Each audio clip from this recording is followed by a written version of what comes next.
खबर बिहार के सहरसा से है, जहां रेड लाइट एरिया से 16 वर्षीय नाबालिग लड़की का रेस्क्यू पुलिस ने किया है। सोमवार को नाबालिग लड़की ने डायल 112 पर कॉल करके पुलिस से हेल्प मांगी थी। इसके बाद पुलिस ने रेस्क्यू कर उसे सहरसा सदर थाना से लाई। इसको लेकर सहरसा मुख्यालय के डीएसपी कमलेश्वरी प्रसाद सिंह ने मंगलवार को यह जानकारी दी। उन्होंने कहा कि बीते 5 साल से एक नाबालिग लड़की रेड लाइट एरिया के निवासी विराज नट के घर पर रह रही थी, जहां मानव तस्कर उसे वहां से बेचकर चला गया था। पहले तो नाबालिग लड़की से घर के कामकाज कराए जा रहे थे, लेकिन इधर कुछ वर्षों से अलग अलग लोगों के द्वारा दुष्कर्म की घटना को अंजाम दिया जा रहा था। थक हारकर नाबालिग लड़की ने सोमवार को डायल 112 पर पुलिस को कॉल कर सूचना दी और पुलिस ने लोकेशन ट्रेस करने के बाद उसे स्थल से रेस्क्यू कर थाने लाई। पुलिस के अनुसार बताया गया कि नाबालिग लड़की को अपने घर का पता मालूम नहीं है, सिर्फ पिता का नाम पता है। घर के बारे में बताती है कि उसका घर नेपाल बॉर्डर से सटा हुआ है। जिस वक्त लाया गया था उसकी उम्र करीब 10 वर्ष की थी। नाबालिग लड़की के अनुसार बताया गया कि वह अपने माता पिता के साथ ही राजधानी पटना गई हुई थी और इसी दरमियान किसी स्टेशन पर माँ बाप से बिछड़ गई थी। इसके बाद ह्यूमन ट्रैफिकिंग के चंगुल में फंस गई और वहां से लाकर सहरसा के रेड लाइट एरिया में भेज दिया गया। यहाँ तो पहले उसे घर के कामकाज कराए जाने लगे, उसके बाद देह व्यापार के धंधे में धकेल दिया गया। हालांकि नाबालिग लड़की इसका हर बार विरोध करती थी, लेकिन उसके साथ मारपीट कर ग्राहकों के बीच परोसा जाता था।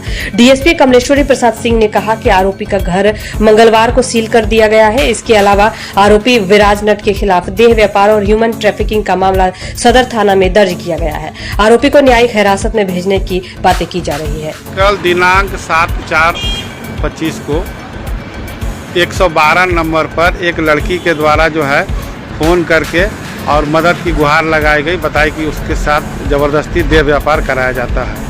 इस सूचना को पुलिस अधीक्षक महोदय को अवगत कराया गया।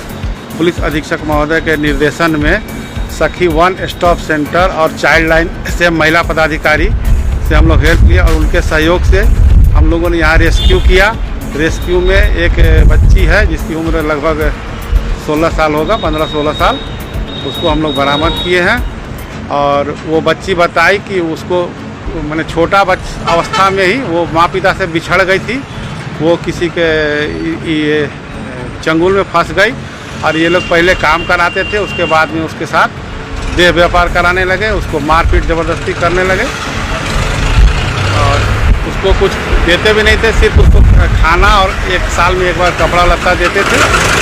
और इस प्रकार से हम लोगों ने उस बच्ची को रेस्क्यू कराया है और उसके परिजन को हम लोग पता लगा रहे हैं। बहुत ज़्यादा परिजन के बारे में वो नहीं बता पा रही है, वो सिर्फ इतना ही बता पा रही है कि वो नेपाल के बॉर्डर के आसपास मैंने उसका घर है और पिताजी का नाम बता पा रही है। अब इस संबंध में हम लोग बॉर्डरिंग थाना सबसे सहयोग ले रहे हैं। हम लोग जल्द ही उसको परिणाम पर पहुंचा देंगे। क्या कार्रवाई की है? गिरफ्तारी? हाँ, इसमें विधि सम्मत कार्रवाई की गई है, FIR दर्ज किया गया है और इसमें जो है एक गृह के जो परिसर के मालिक है सिराज नट, उनकी गिरफ्तारी हुई है। अन्य अभियुक्तों की गिरफ्तारी के लिए छापामारी जारी है। शीघ्र ही हम लोग इसको भी गिरफ्तार कर लेंगे। उनका जो मकान है उसको हम लोग परिसर को सील किए हैं और इस संबंध में DM साहब और न्यायालय को रिपोर्ट दिया जाएगा। इसके न्यायालय निर्णय लेंगे।